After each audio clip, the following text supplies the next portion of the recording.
आज़ादी के 7 दशक ये मात्र कुछ वर्षों का अंतराल नहीं है। ये सफ़र है भारत के अतीत का, संघर्षों का, साहस का, शौर्य का, जो वर्तमान के भारत को प्रतिबिंबित कर रहा है। 1947 में जब हिंदुस्तान को आज़ादी मिलती है तो इस नए राष्ट्र के कई ख्वाब थे। उन ख्वाब को हासिल करने का जो रास्ता था वो आसान कतई नहीं था। परंतु आज 75 वर्ष बाद जब भारत अतीत के स्मरण में जाता है और खुद को यहाँ पाता है तो भारत के लिए इससे बड़ी सफलता कुछ नहीं हो सकती। एक आज़ाद राष्ट्र के रूप में 1947 में भारत के साथ कई देश आज़ाद हुए। आज उनकी वैश्विक पटल पर क्या स्थिति है हम सभी को ज्ञात है। 1947 में जब भारत को आज़ादी मिलती है, भारत के सामने प्रश्न थे। क्या भारत एक राष्ट्र के रूप में खुद को स्थिर रख पाएगा? भारत में चुनावी प्रक्रिया क्या होगी? भारत गरीबी से खुद को कैसे उबार पाएगा? परंतु बदलते वक्त के साथ भारत ने इन सभी सवालों का जवाब दिया। आज 75 वर्ष बाद वैश्विक पटल पर, वैश्विक मानचित्र पर भारत एक जीता जागता राष्ट्र पुरुष है, जिसको संरक्षित भारत का वो संविधान कर रहा है। इन 75 वर्षों का जो अंतराल रहा है, इसमें सब कुछ अच्छा ही नहीं रहा है। भारत के सामने कई चुनौतियां आई, जिन चुनौतियों को न सिर्फ भारत ने स्वीकारा परंतु उन पर विजय भी हासिल की और एक उदाहरण बनकर वैश्विक पटल पर खुद को चरितार्थ किया।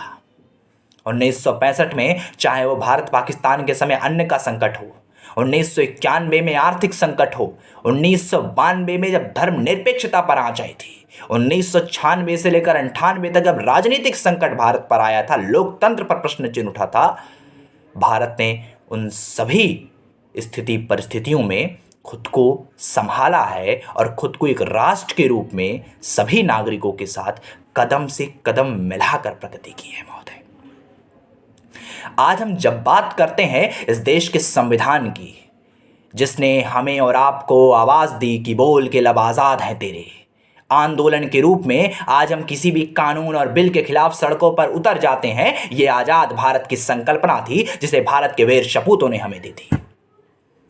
आज वैश्विक पटल पर यह देश तकनीक में, शिक्षा के जगत में, विज्ञान के जगत में, चिकित्सा के क्षेत्र में, हर क्षेत्र में हिंदुस्तान प्रगति कर रहा है।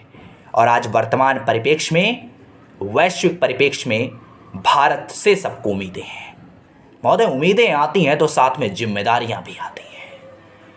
भारत का जो अतीत था, जिस स्वर्णिम भारत की कल्पना हमने की थी, जिस स्वर्णिम भारत को हमारे पूर्वजों ने हमें दिया था, आज हमें आने वाली पीढ़ियों को वो देना है। वैचारिक रूप से क्या आज हम आजाद हुए हैं? जो धर्म के नाम पर, जाति के नाम पर लड़ाइयां हो रही हैं, समाज में कुरीतियां हैं, क्या ऐसे भारत की हमने संकल्पना देखी थी?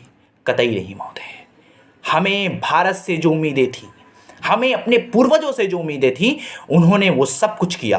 परंतु आज सवाल ये है कि इस भारत देश को हमसे जो उम्मीदें हैं, इस हिंदुस्तान को जो हमसे उम्मीदें हैं, विश्व में सभी देशों को जो भारत के नागरिकों से जो उम्मीदें हैं, आज हमें और आपको कदम से कदम मिलाकर इस देश को असल मायने में एक राष्ट्र पुरुष बनाना पड़ेगा, जिसकी रक्षा भारत मां कर रही है।